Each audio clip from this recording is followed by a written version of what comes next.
자, 여러분, 그 헌법에 보장된 국민의 권리가 있습니다.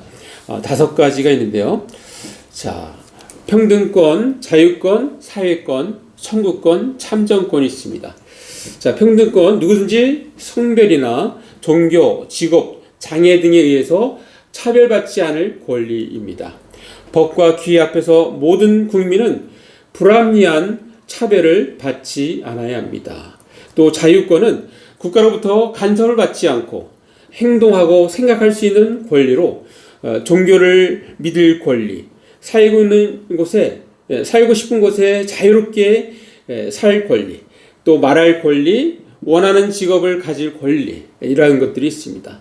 또 사회권은 인간답게 살 수 있도록 국가에 요구할 수 있는 권리입니다. 예를 들어 일할 기회를 요구할 권리, 교육을 받을 수 있는 권리, 깨끗한 환경에서 살 권리, 생계를 유지할 수 있도록 보호를 받을 권리, 이러한 권리가 사회권입니다. 또 청구권이 있습니다.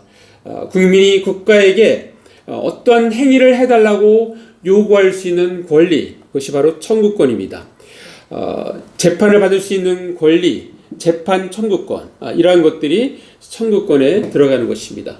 마지막으로 참정권, 국민 한 사람으로서 정치에 참여할 수 있는 권리로 선거에 참여할 권리, 그리고 투표권, 그러한 것들이 있는데, 특별히 다가오는 4월 10일 국회의원을 선출하는 투표일입니다. 자, 우리들은 국민의 한 사람으로서 우리의 보장된 권리, 이 투표권을 꼭 행사해야 할 것입니다. 자, 마찬가지로 하나님도 권리가 있습니다. 오늘 그거에 대해서 말씀을 듣는 것입니다. 오늘 말씀 제목이 하나님의 자유로운 주권입니다. 이것은 제목을 더 정확한 문장으로 한다면 하나님의 자유로운 주권을 인정해야 합니다. 인정해야 합니다. 즉 창조주 하나님으로서 인간으로부터 제한받지 아니하시고 자유롭게 행할 권리가 있는데 우리 인간은 하나님께 따지도 말고 그 권한 행사를 믿음으로 잘 받아들여야 한다는 것입니다. 자, 오늘 본문은 하나님께서 아론의 권위를 실어주기 위하여 특별한 일을 행하십니다. 자, 이스라엘은 12지파가 있습니다. 각 지파별로 지휘관의 지팡이를 하나씩 제출하게 합니다. 그리고 그 지팡이에 그 지파의 그 지휘관 이름을 적습니다. 자, 지팡이를 섞어놔도 이름이 적었기 때문에 그 지팡이가 누구 건지 찾을 수가 있죠. 자, 그런데 특별히 레위인의 지파는 아론의 지팡, 아론의 이름을 적도록 그렇게 했습니다. 자, 그리고 아론의 지팡이에서만 싹이 나게 함으로써 더 이상 이스라엘 백성들이 제사장의 자리를 탐내고 아론의 가문이 행사하는 그 권위에 불평하지 않도록 하셨던 것입니다. 자, 사실 인간의 이성으로 보면 지팡이에 싹이 날 수는 없습니다. 잘 알다시피 지팡이는 더 이상 생명도 없습니다. 죽어있는 나무입니다. 자, 거기서 싹이 날 수는 없는 것입니다. 자, 그런데 하나님은 그 지팡이에 싹이 나게 하시겠다는 것입니다. 자, 우리 말씀, 자, 민수기 17장 5절 말씀. 자, 한번 같이 읽습니다. 시작.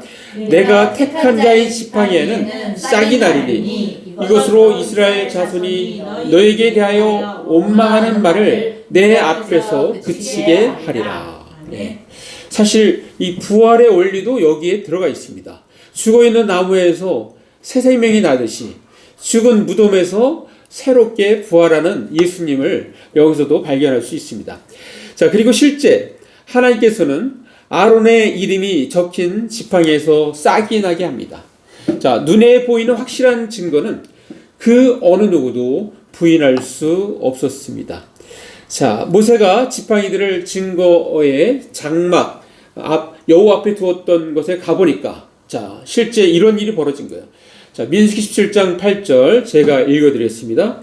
자, 이튿날 모세가 증거의 장막에 들어가 본즉 레위 집을 위하여 낸 아론의 지팡이에 움이 돋고 순이 나고 꽃이 피어서 살구 열매가 열렸더라. 싹이 난 것도 대단한데 꽃이 피고 열매도 맺었어요. 자, 한번 그림을 한번 보겠습니다. 이렇게 열매도 맺어진 거예요. 얼마나 대단한 일입니까? 이거는 하나님만이 하실 수 있는 거죠. 하나님께서 아론을 선택했다는 거예요.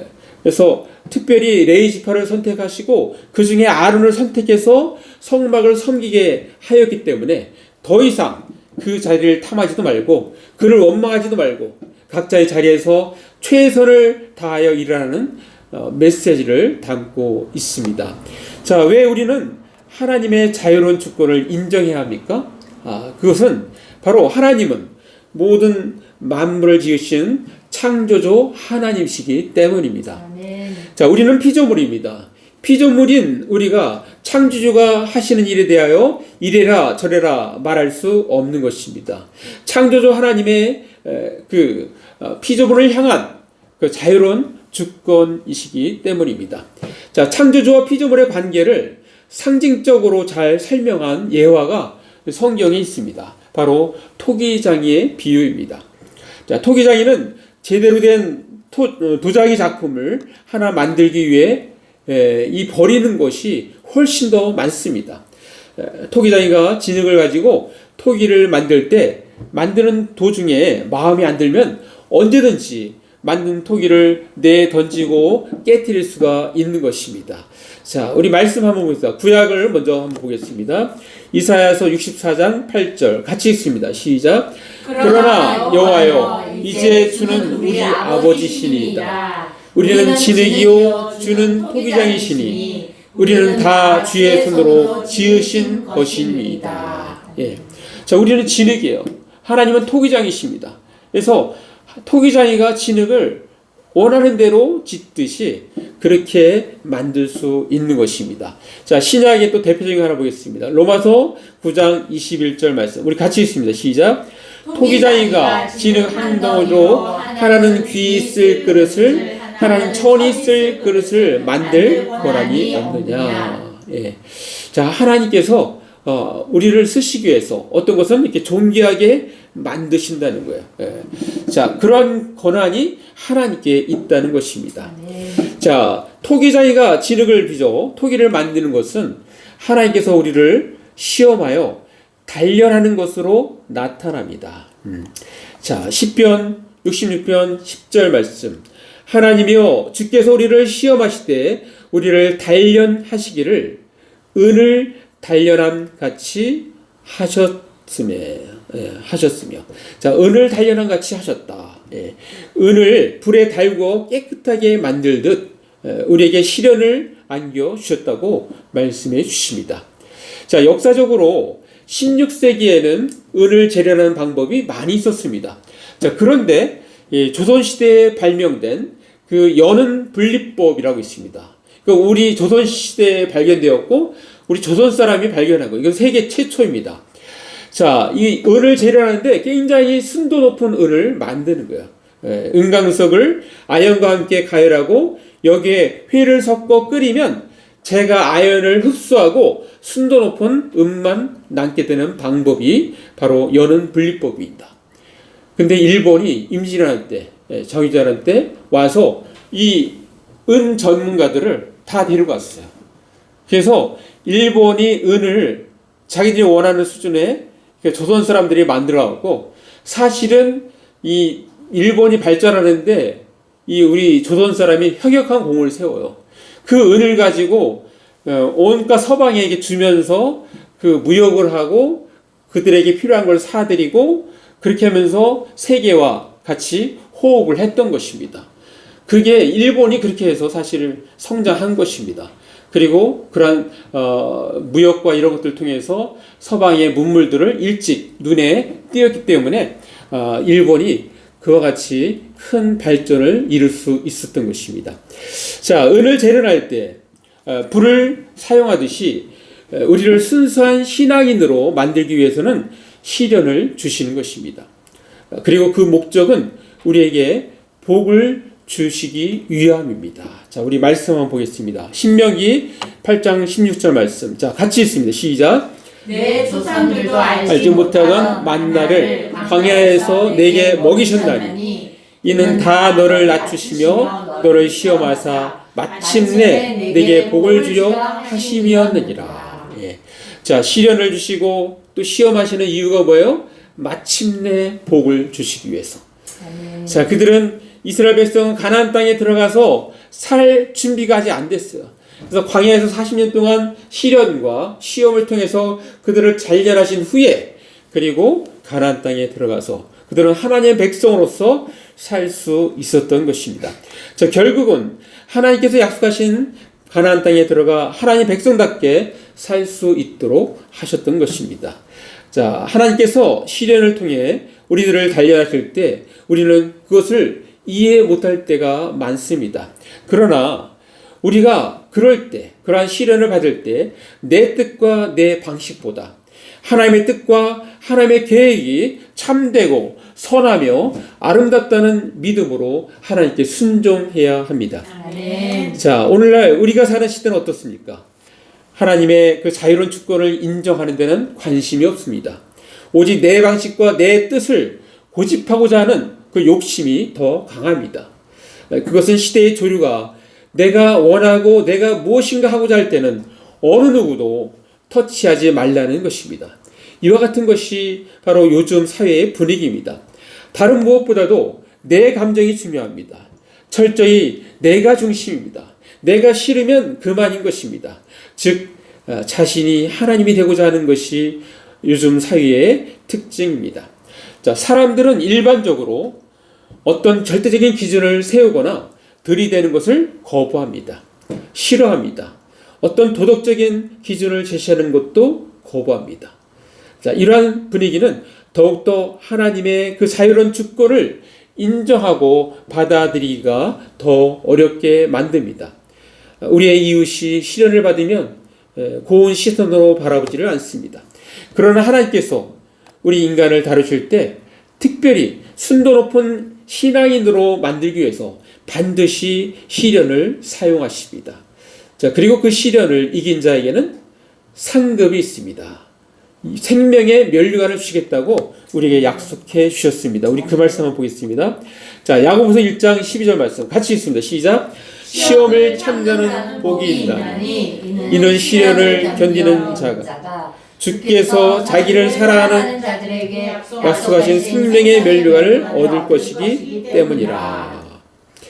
자, 이렇게 생명의 면류관을 주시겠다 말씀해 주십니다. 자, 따라서 우리들은 하나님으로부터 시련이 올 때 잘 참고 견디어 반드시 신앙으로 승리하여 생명의 면류관을 얻어야 하는 것입니다. 자, 우리는 지금 하나님의 자유로운 주권을 인정해야 합니다라는 제목의 설교를 듣고 있습니다. 자, 그렇다면 어떻게 해야 할까요? 세 가지만 제시하겠습니다. 첫 번째는 하나님의 자유로운 주권을 인정해야 합니다. 한번 같이 있습니다. 시작. 하나님의 자유로운 주권을 인정해야 합니다. 자, 한 예를 우리 시작해서 드리겠습니다. 이번 주가 이제 종려주일이잖아요. 종려주일 때 예수님께서 어떻게 시작하냐면, 자, 예루살렘에 이제 입성하셔서 십자가의 그 죽음을 맞이하시기 위해서 구약에 이미 예언된 것 중에 하나가 나귀 새끼를 타고 입성하신다 그랬어요. 그래서 나귀 새끼가 지금 필요한 거예요. 근데 지금 없잖아요. 없는데 이제 예루살렘 가까이 갔어요. 베다니 지역에서 예수님께서 말씀하십니다. 자, 제자 둘을 택해서 너희는 맞은편 마을로 가라. 그리로 들어가면 곧 아직 아무도 타보지 않은 나귀 새끼가 메어 있는 것을 보리니 풀어 끌고 오라. 이렇게 말씀하시는 거예요. 자, 그러면서 이렇게 말씀하십니다. 마가복음 11장 3절 말씀. 자, 같이 한번 읽습니다. 시작. 만일 누가 너에게 왜 이렇게 하느냐 묻거든 주가 쓰시겠다 하라. 그리하면 즉시 이리로 보내리라 하시니. 예. 주가 쓰시겠다. 뭐 말도 필요 없어요. 예. 만약 이때 두 제자가 주님 못하겠습니다. 그것은 도적질 아닙니까?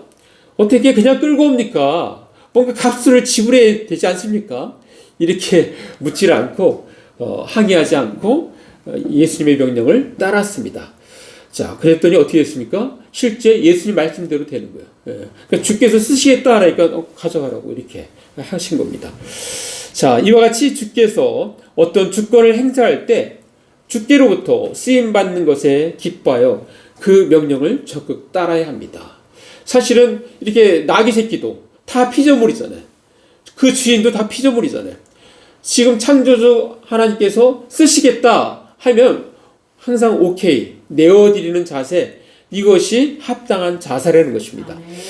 자, 하나님의 자유로운 주권을 인정해야 합니다. 그럼 어떻게 해야 될까요? 두 번째는 하나님의 인도와 섭리를 구해야 합니다. 한번 같이 읽습니다. 시작. 하나님의 인도와 섭리를 구해야 합니다. 자, 말씀 잠언 16장 9절 말씀. 자, 같이 읽습니다. 시작. 사람이 마음으로 자기의 길을 계획할지라도 그의 걸음을 인도하신 이는 여호와시니라. 예. 자, 우리가 우리의 길을 계획할지라도 그 길을 인도하시는 분 하나님이십니다. 하나님. 예.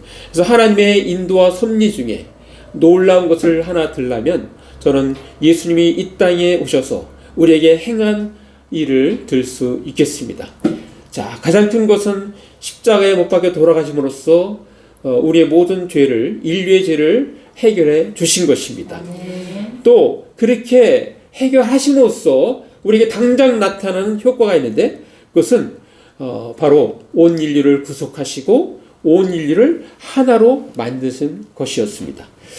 자, 갈라디아 3장 28절 말씀. 자, 한번 같이 읽습니다. 시작. 너희는 유대인이나 헬라인이나 종이나 자유인이나 남자나 여자나 다 그리스도 예수 안에서 하나입니다. 자, 이 말씀은 당시에는 아주 혁명적인 것입니다. 그때 당시에는 계급 사회가 존재해요. 로마가 좀 다스리는 시대고, 그러니까 로마의 어떤 그런 관리들이 최고 계급이고, 그리고 사실은 뭐 유대 나라는 그래도 나름대로 그들의 종교를 인정해준 그나마 좀 살기 좋은 환경의 그런 상황이었습니다. 또 거기는 여성은 더 낮은 거고 그 노예가 있고 이런 시대예요.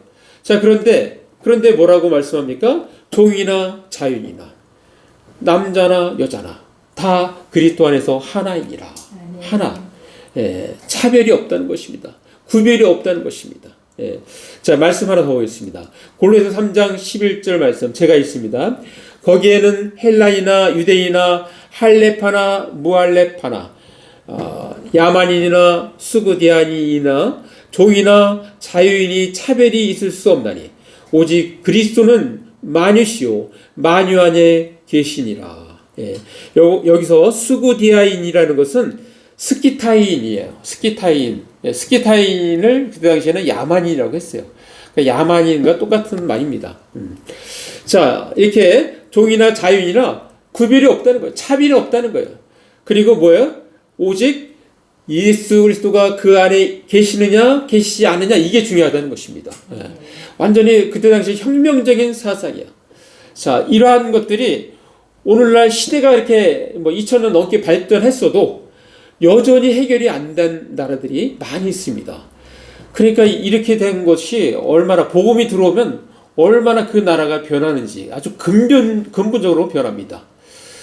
이승만 대통령이 바로 우리나라를 건국할 때 이 성경적인 그 원리들을 끌어들여서 그래서 그때 당시에 양반이 있었고 또 우리 종이 있었죠. 종이. 그걸 해방을 시킨 것이 바로 기독교 시작할 때 그렇게 된 것이고 또 우리나라 건국 이념에도 그것이 다 들어간 것입니다. 여러분 그 참정권 있잖아요. 투표권.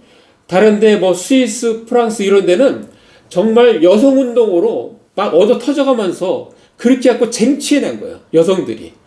그 역사라는 건 아주 대단합니다. 그런데 우리나라는 어떻게 됐습니까? 그러니까 이승만이 그걸 잘 아니까 성경을 잘 아니까 그냥 우리나라가 시작될 때부터 시작이 된 거예요. 투표권이 우리는 1948년에 시작됐습니다. 그때 보면은 막 그 건국전쟁이 나오잖아요. 이렇게 애를 얻고 투표장에 가서 투표를 하잖아요. 그거는 스위스보다도 한 20년 더 빨리 된 거예요. 예, 그러니까 엄청나게 한 사람의 그 지도자의 중요성도 있지만 복음이 들어갔을 때 그 나라 전체가 다 바뀔 수 있는 것입니다. 자, 그래서 이러한 것이 정말 우리에게 놀라운 일인데, 자, 우리가 하나님을 대할 때는 우리가 잘 아는 말씀, 항상 그 말씀을 상기해야 됩니다. 그래서 로마서 8장 28절입니다. 자, 우리 한번 같이 읽습니다. 시작. 우리가 알거니와 하나님을 사랑하는 자 곧 그의 뜻대로 부르심을 입은 자들에게는 모든 것이 합력하여 선을 이루느니라. 자, 우리는 이 말씀을 굳게 믿고 주님을 사랑하는 일에 더욱 힘써야 할 것입니다. 자, 하나님의 자유로운 주권을 인정해야 합니다. 그럼 마지막 세 번째는 우리가 어떻게 될까요? 바로 내 자리에서 충실하고 남의 자리를 넘보지 말아야 합니다. 한번 같이 읽습니다. 시작. 내 자리에서 충실하고 남의 자리를 넘보지 말아야 합니다. 자, 우리 말씀 봅니다. 이 말씀 우리가 몇 번 얘기했는데요. 바로 사도 요한과 베드로.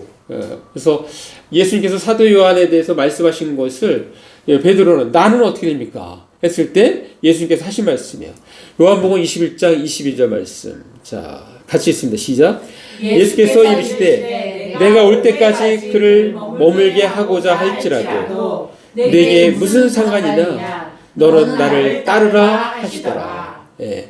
너와 무슨 상관이냐? 너는 나를 따르라. 요한은 요한이고 너는 너다. 베드로는 베드로다. 여러분, 우리도 이런 마음을 가져야 돼요. 그 사람은 그 사람이고 나는 납니다. 예. 그래서 그냥 내게 주어진 일을 우리는 충실히 하나님 앞에 우리가 살아가면 되는 것입니다.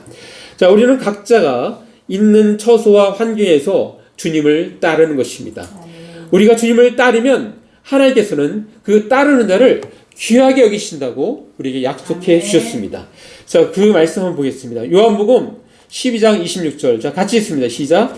사람이 나를 섬기려면 나를 따르라. 나 있는 곳에 나를 섬기는 자도 거기 있으리니 사람이 나를 섬기면 내 아버지께서 그를 귀히 여기시리라. 예. 우리가 각자가 있는 처소에서 주님을 온 마음을 다해서 섬기면 하나님은 그 사람을 존귀하게 여기십니다. 자, 기본적으로 우리는 하나님의 선택 근거는 다 알 수 없을지라도 하나님의 의도가 선하고 또 온전하시다는 것에 대해서 신뢰를 가져야 하는 것입니다. 자, 사랑하는 남자교 성도 여러분, 우리가 하나님을 생각할 때 반드시 인정해야 할 것이 있습니다. 바로 하나님과 우리의 생각의 차이입니다. 자, 말씀 하나 봅니다. 이사야서 55장 8절 말씀. 자, 같이 읽습니다. 시작. 이는 내 생각이 너의 생각과 다르며 내 길은 너의 길과 다릅니다. 여호와의 말씀입니다. 예. 자, 우리의 이 생각의 다름, 차이를 인정하고 따라서 우리는 하나님의 자유로운 주권을 인정해야 하는 것입니다. 자, 마무리합니다. 우리는 이 땅에 태어나는 순간부터 이기적인 유전자를 가지고 태어났습니다. 또한 인간이 지닌 그 한계성으로 말미암아 하나님의 자유로운 주권에 쉽게 동의하지 못합니다. 그러나 이제 우리는 창조주 앞에 다시 서야 합니다. 우리는 피조물입니다. 하나님은 토기장이시고 우리는 진흙입니다. 하나님께서는 당신의 뜻과 계획에 의해서 우리를 빚으실 수 있습니다. 우리는 거기에 대하여 원망과 불평을 늘어놓는 대신에 감사하며 적극적으로 받아들여야 합니다. 한 걸음 더 나아가서는 하나님의 뜻과 계획이 이 땅에서 속히 이루어지기를 간구하고 적극적으로 우리도 동참해야 합니다. 주님과 함께 동행해야 합니다. 하나님의 자유로운 주권을 적극적으로 인정하고 함께 해야 하는 것입니다. 우리 모두 주께서 당신의 뜻과 계획을 이 땅에서 적극적으로 실현하시도록 하나님의 자유로운 주권을 인정하고 함께하는 저와 여러분이 되시길 간절히 바랍니다. 네, 기도하겠습니다. 이 시간 잠깐 말씀 생각하시면서 1, 2분 기도로 나아갑니다. 오 아버지 하나님 감사합니다. 오늘 우리에게 말씀 주시옵소서. 하나님 우리가 그렇게 살아갈 수 있도록 좀 도와주시옵소서. 아버지 우리에게 하나님 오직 주님만 아버지 하나님 인정하며 나아갈 수 있는 그러한 사람들이 되게 하여 주시옵소서.